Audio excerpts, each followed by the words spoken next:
روشنی میں چلے، روشنی میں چلے۔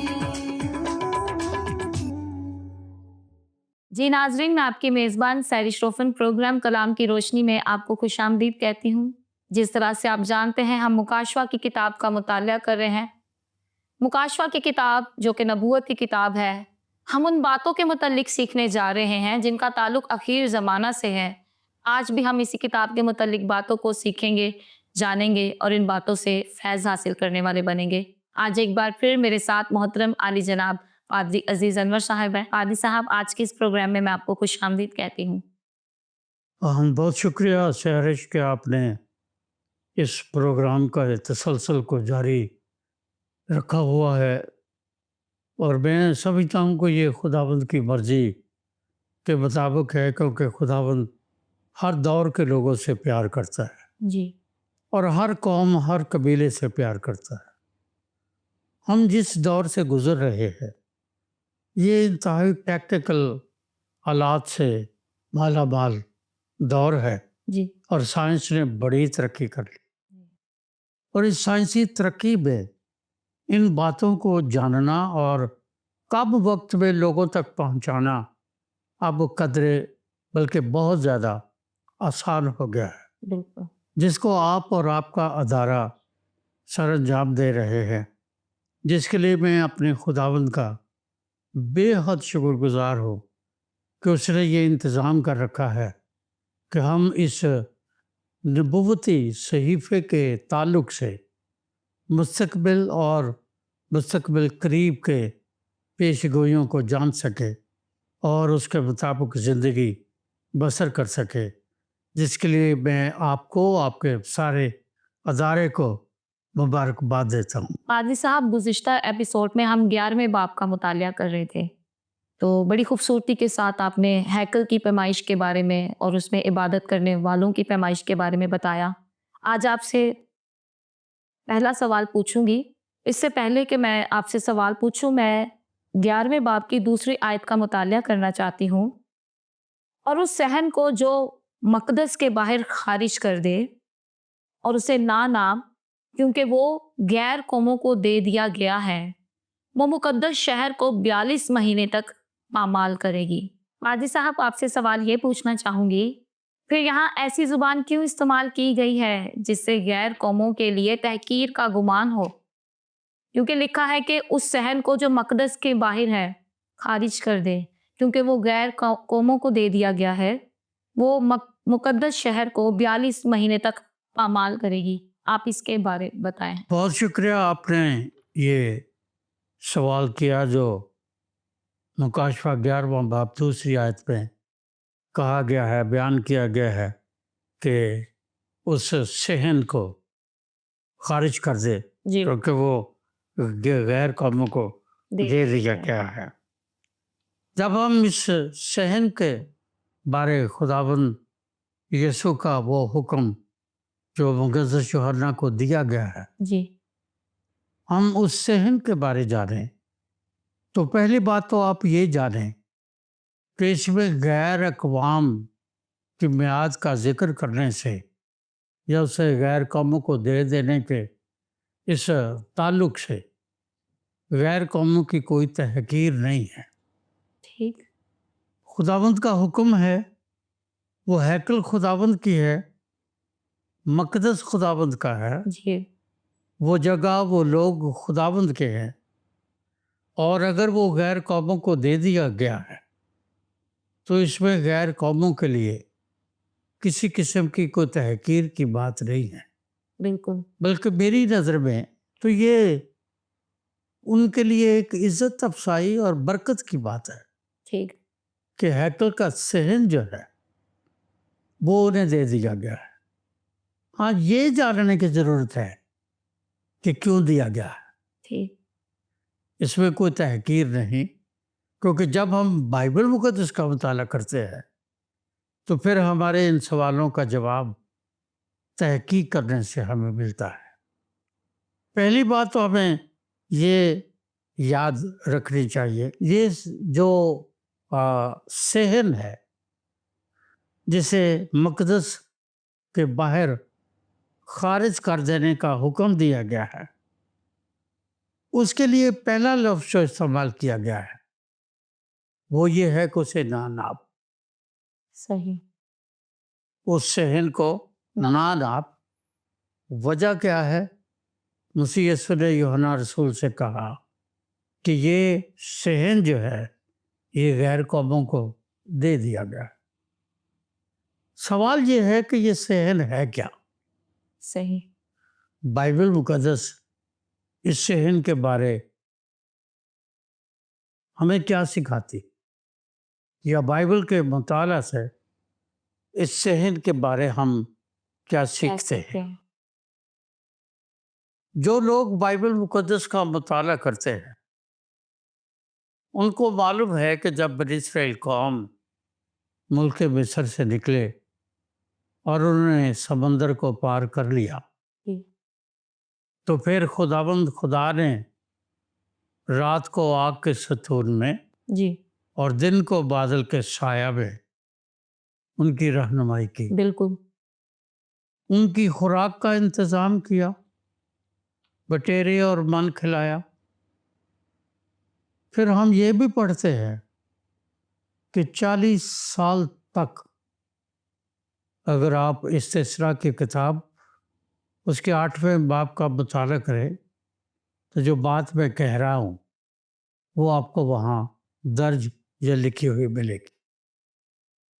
40 سال تک خدا نے ان کی پرورش کی یا پروردگاری کی.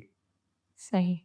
اور اس کا ترا امتیاز یہ ہے کہ 40 سال تک نہ جوتیاں ٹوٹی نہ ان کے کپڑے پھٹے، اور وہاں لکھا ہے کہ نہ ان کے ہاتھ پاؤں یا بدن پر سوجن. مجھے اقرار کرنا پڑتا ہے کہ میری سمجھ میں ابھی تک یہ بات نہیں آئی، یا خداوند نے مجھے ابھی تک یہ نہیں بتایا کہ 40 سال میں کون سا طریقہ تھا کہ کپڑے نہیں پھٹے اور جوتیاں نہیں ٹوٹی اور ڈیبا نہیں ہوا یا سوجن نہیں ہوئی. یہ خدا جانتا.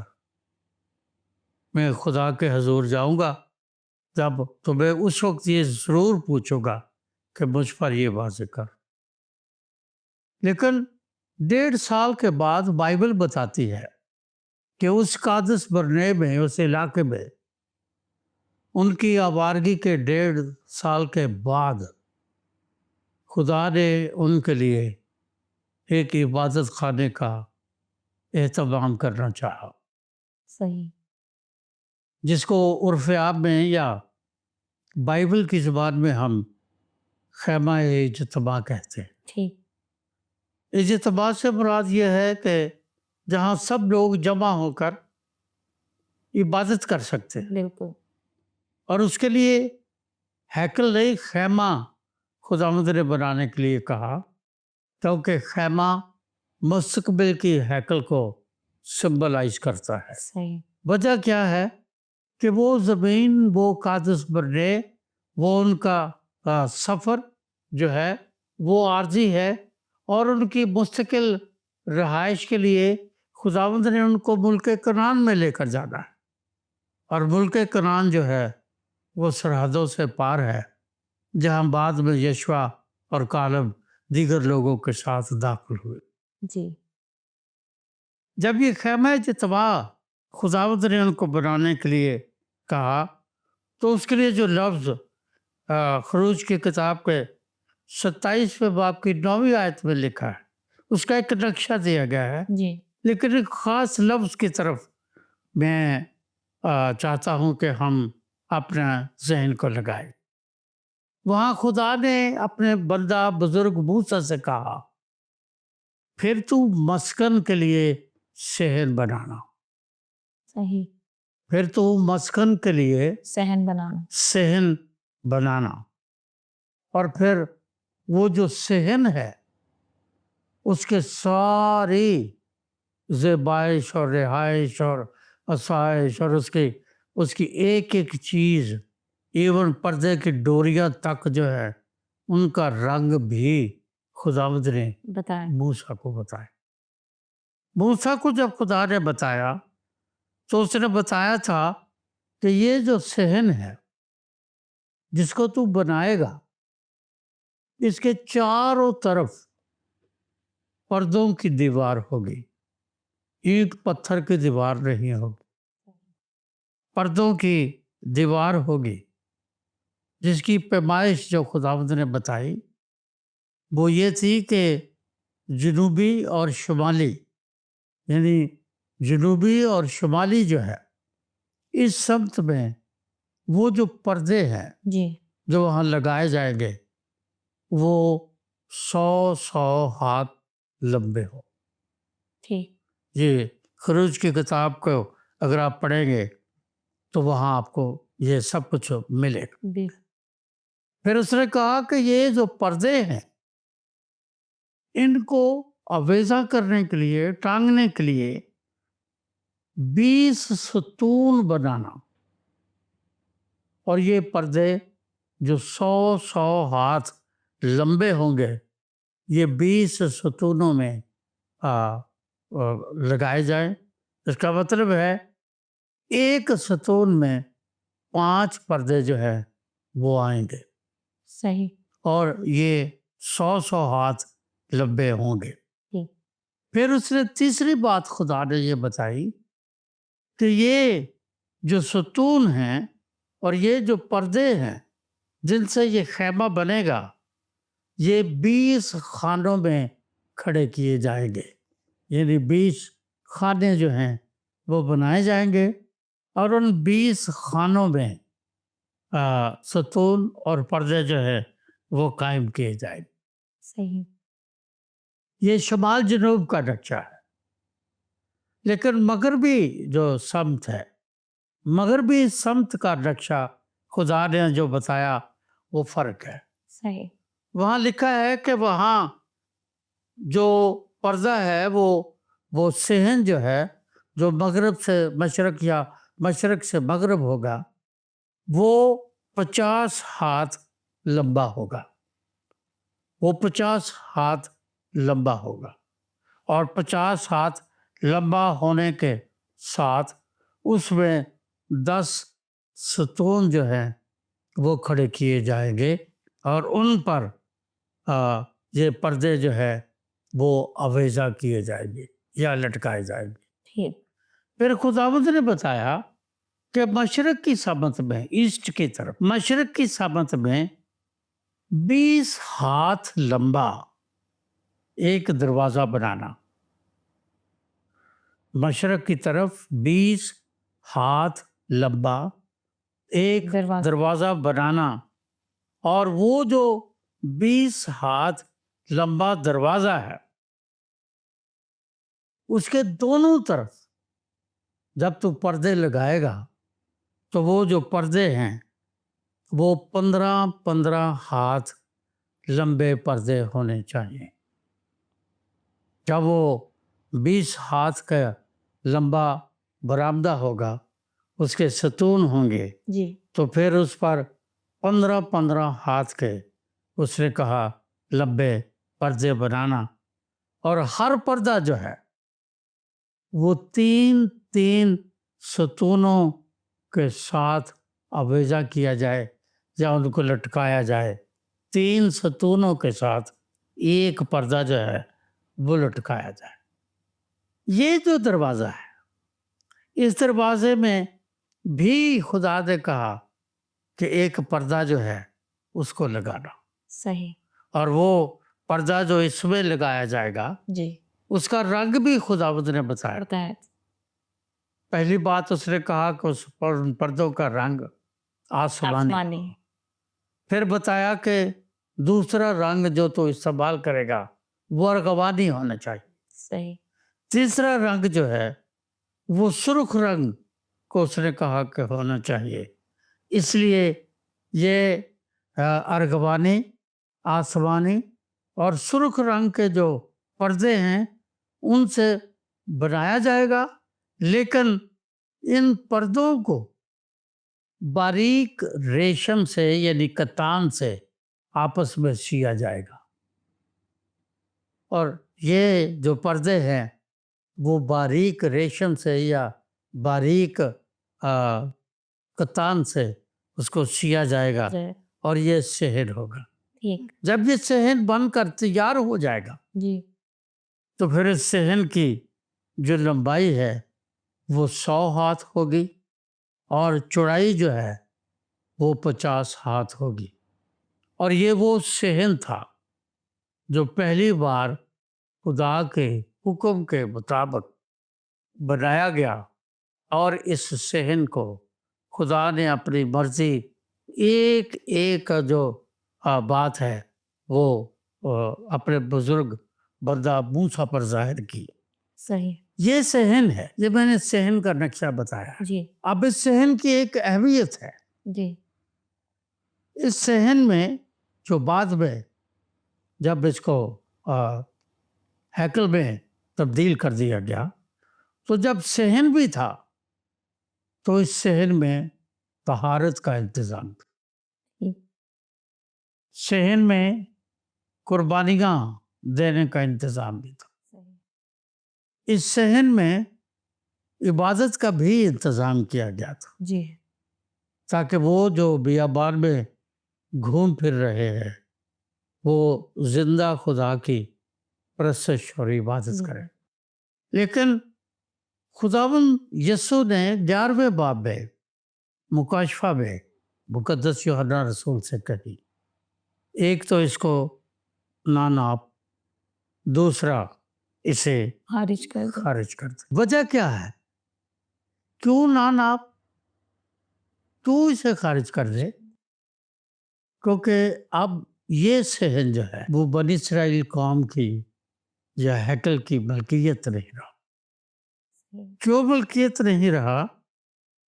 کیونکہ اب یہ ہیکل کا صحن ہونے کے باوجود ہیکل کا حصہ نہیں ہے،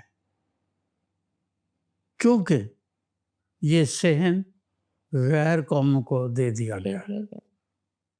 چونکہ غیر قوموں کو دے دیا گیا ہے اس لیے نہ پیمائش کر، اس کو خارج کر دے. لیکن جب ہم بائبل مقدس کا مطالعہ کرتے ہیں اور یہودی عبادت اور ہیکل اور مقدس کا مطالعہ کرتے ہیں تو یہ صحن جو ہے یہ بنی اسرائیل قوم کے لیے خیمہ اجتماع سے لے کر 70 عیسوی تک جی انتہائی مقدس اور انتہائی متبرک رہا ہے. صحیح اور وہ اسے کبھی بھی خارج کرنے کے لیے نہ کسی بھی دور میں تیار نہیں تھے، نہ آج تیار ہے، صحیح اور نہ ہی خارج کرنے کے بعد اسے غیر قوموں کو دینے کے لیے تیار ہے. ٹھیک لیکن جب خداوند اس کا حکم دیتا ہے یا تو اس کا مطلب یہ ہے کہ اب خداوند کا اس ہیکل کے بارے جو نظریہ ہے یا جو سوچ ہے جی وہ بدل گئی ہے. اس لیے یہودیوں کو خدا کے انتظام کو قبول کرنا ہے، صحیح اور خدا کے انتظام کو قبول کرنے کے ساتھ حکم یہ ہے کہ اسے چھوڑ دو کیونکہ یہ غیر قوموں کو دے دے دیا گیا. یہ چھوڑنا جو ہے کہ وقت آئے گا کہ یہودیوں کو اسے چھوڑنا پڑے گا. میں نے گزشتہ قسط میں بڑی اختصار کے ساتھ جی بتایا تھا کہ 3.5 سال تک ایک معاہدے کے تحت وہ یروشلم جو ہے وہ امن کا شہر ہوگا، ہیکل بھی بنے گی، اور پھر اس کے بعد ہیکل بننے کے بعد خداوند یسوع کی بادشاہی کا آغاز بھی ہوگا. صحیح کیونکہ میں نے آپ کو یاد ہوگا میں نے بتایا تھا کہ یہ جو صحن ہے اس میں اب مسجد اقصی بنی ہوئی ہے جی اور حرم شریف بھی بنا ہوا ہے، جس کو مسلمانوں کے نزدیک انتہائی پاک اور مقدس ہونے کا مقام حاصل ہے، اس لیے اس صحن کو چھوڑ دیا جائے گا۔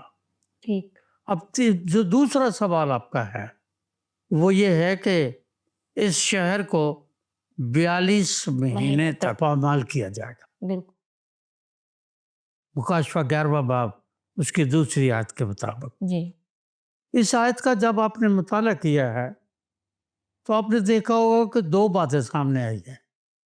ایک بات تو یہ ہے کہ غیر قومیں ہیکل کے اس مقدس صحن کی مالک ہو جائے گی مستقبل میں، اور اس مستقبل کا ذکر ایگزیکٹلی مکاشفہ میں یا دانیل میں یا حزقیل میں نہیں کیا گیا۔ صحیح، دوسری بات، اس کو باقاعدہ بیان کیا گیا ہے کہ وہ 42 مہینوں تک پامال ہوتا رہے گا، اور وہ شہر کو غیر قومیں جو ہیں وہ پامال کر دیں گی۔ اس کا مطلب یہ ہے کہ وہ شخص جو اس معاہدے کو کرے گا اور اس کے مطابق ہیکل بھی بنے گی اور اہل اسلام بھی اور یہودی بھی ایک اکارڈ میں جمع ہوں گے، وہ خداوند کی طرف سے نہیں ہے۔ اس کو مکاشفہ میں مخالف مسیح کا نام دیا گیا ہے، جی، چونکہ وہ مخالف مسیح ہے، اس لیے وہ اپنے عہد پر یا اپنے وعدوں پر یا اپنی کہی ہوئی باتوں پر قائم نہیں۔ قائم نہیں، اس لیے 42 مہینوں کے بعد وہ عہد ٹوٹ جائے گا، اور جب عہد ٹوٹ جائے گا تو پھر تیسری عالمگیر جنگ جو ہے وہ شروع ہو جائے گی۔ اور یہ جو تیسری عالمگیر جنگ ہے، اس کا زیادہ تر جو اثر ہے وہ اسرائیل کی سلطنت اور اس کے علاقوں میں ہوگا، ٹھیک ہے، اور بہت ساری قومیں جو ہیں وہاں پر جمع ہو کر اسرائیل کو صفحہ ہستی سے بٹانے کی پوری کوشش کریں۔ کریں، اور جب سے اسرائیل کا ملک قائم ہوا ہے، یہ ساری باتیں تو ہو رہی ہے، جنگیں بھی ہو رہی ہے، اس پر حملے بھی ہو رہے ہیں، ان دنوں میں بھی اس پر میزائلوں سے حملے ہو رہے ہیں، یہ ساری باتیں چل رہی ہیں۔ جی، بہت سارے ممالک اس سے پہلے اپنی کاروائیاں کر بھی چکے ہیں، لیکن اس کا جو سب سے آخری بات ہے وہ یہ ہے کہ اس جنگ میں جو ہیکل وہاں بنائی جائے گی، جی، اس میں ان کی قربانیاں روک دی جائیں گی اور عبادت خانے بند کر دیے جائیں گے، اور عبادت روکنے کے ساتھ اسرائیل جو ہے وہ شدید جنگ کا شکار ہو جائے گا، صحیح، جس کے بارے لوکا کے انجیل کی 21 باب کی 42ویں آیت میں مسیح یسوع نے خود کہا۔ اس نے فرمایا ہے کہ جب تک غیر قوموں کی میعاد پوری نہ ہو، یروشلم غیر قوموں سے پامال ہوتا رہے گا، جس کا ذکر 3.5 سال یا 42 مہینے کیا گیا ہے، اس لیے کیونکہ وہ جو مخالف مسیح ہے اس کی تعلیمات اور اس کی خدمت یا اس کے کام یا اس کی شیطانی سوچ کے نتیجے میں قوموں کے درمیان یہ جنگ ہوگی، اور اس جنگ کے نتیجے میں یروشلم اور اسرائیل کی سلطنت جو ہے وہ شدید نقصان اور موت کا شکار ہو جائے گی۔ وہ شکار ہو جائے گی، جی، اور شکار ہونے کی وجہ سے وہ غیر قومیں چونکہ اسے پامال کر دیں گی۔ یاد رہے کہ یروشلم کا لغوی معنی جو ہے وہ ہے امن اور سلامتی کا شہر، ہے، لیکن جب سے یہ شہر قائم ہوا ہے جی، اور اس شہر میں بت پرستی اور بنی اسرائیل قوم نے اپنے جاہ و جلال کے لیے بت نصب کیے ہیں جی، اور خدا سے دور ہو کر بدی کی بنیادیں رکھی ہیں جی اور بدی کی ہے، اس وقت سے یہ شہر غیر قوموں کے حملوں کے زد میں رہا۔ یہ ان کی نافرمانی اور بت پرستی اس وقت سے جب سے شروع ہوئی ہے، اس شہر کو وہ قومیں بھی پاتال یا پامال کر رہی ہیں، اور مسیح جب اس دنیا میں آ جائے گا، جس کے بارے ہم اعمال کی کتاب میں بھی پڑھتے ہیں، اور مسیحی جو ہیں، جو ایماندار ہیں، وہ آسمان پر اٹھا لیے جائیں گے بالکل خداوند کے استقبال میں۔ اس کے بعد بھی یہ شہر جو ہے وہ اسی طرح غیر قوموں سے پامال ہوتا رہے گا، اور اس کا مطلب یہ ہے کہ یہ جو غیر قوموں کی میعاد جس کا ذکر مسیح یسوع نے کیا ہے، اس کا آغاز 586 قبل از مسیح میں ہوا، صحیح جب شاہ بابل نے یروشلم اور ہیکل کو برباد کیا، اور یہ 1948 14 مئی تک یہ میعاد چلتی رہی، کیونکہ مسیح یسوع جب اس دنیا میں تھے اس وقت ابھی یہ میعاد پوری نہیں ہوئی تھی، اس لیے مسیح یسوع نے اس میعاد کا ذکر بھی کیا کہ یہ غیر قوموں کی میعاد ہے۔